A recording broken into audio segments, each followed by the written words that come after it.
Hello everyone, welcome to my blog. আমি তোমাদের মিষ্টি পূজা ঠাকুর। সো গাইস, সবাই কেমন আছো? সবাই ভালো আছো? তো আজকে আমি বেরিয়ে গেছি মায়ের মন্দির, মা দক্ষিণেশ্বরী মায়ের মন্দিরে। তো তোমরা জানোই কি করে যাওয়া যায়। তো যারা গেছো তারা নিশ্চয়ই জানো।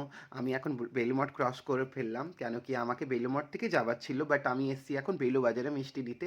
কেন কি মিষ্টি আমি এখান থেকেই নিয়ে যাবো, কেন ওইখানে প্রসাদটা না আমার ঠিক পছন্দ হয় না, সেই জন্য আমি এখান থেকে নিয়ে যাচ্ছি মায়ের জন্যে। আর বন্ধুরাও বলেছে আমার জন্য নিয়ে আসবে, তো আমিও নিয়ে বেরিয়ে পড়লাম। আর হাঁটা পথে চলে যাচ্ছি আস্তে আস্তে করে স্টিমার ঘাটে, এখানে চলে এলাম। কেন আমার এখান থেকে স্টিমার ধরতে হবে, এই কারণে। আর বন্ধুরা বলেছে তোরা টিকিট কেটে নে।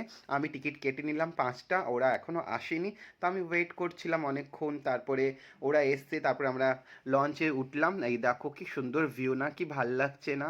আর সত্যি কথা বলতে অনেক দিন থেকে ইচ্ছা ছিল মায়ের মন্দিরে গিয়ে পুজো দেবো আর মায়ের দর্শনটা যেন পাই। তা সেই কারণে আমি বেরিয়ে পড়লাম আজকে, যেহেতু আজকের দিনটা শনিবার ছিল, যেহেতু কালকে, তা এই কারণে আমার খুব ইচ্ছা, আজকে ইচ্ছাটা পূর্ণ হলো আমার।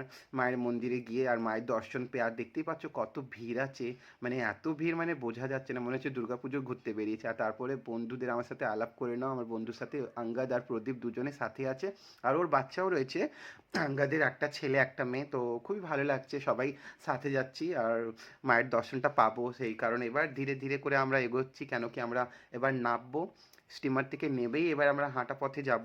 আর দেখতেই পাচ্ছ কত ভিড়, বিশ্বাস করো এত ভিড় মানে আমি ভাবতে পারিনি যে আজকে এত ভিড় হবে, যেহেতু আজকে শনিবার সবাই যাচ্ছে মায়ের পুজো দিতে। আর এই দেখো মায়ের মন্দির দেখা যাচ্ছিল, আর আমরা বেরিয়ে গেলাম হাঁটা পথে। এবার এখানে চারিদিকে দোকান পাট আছে।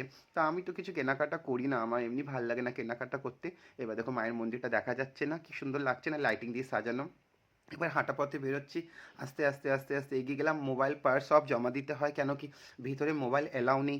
এটা খুব ভালো সিস্টেম দক্ষিণেশ্বরে, আর কোথায় কী আছে আমি জানি না, বাট আমার খুব ভালো লেগেছে। তারপরে আমরা পুজো দিলাম, খুব ভালো মতন পুজো দিয়ে এবার বেরিয়ে পড়লাম। এবার আমরা যাচ্ছি ঘাটের দিকে, তো আবার দেখা হবে।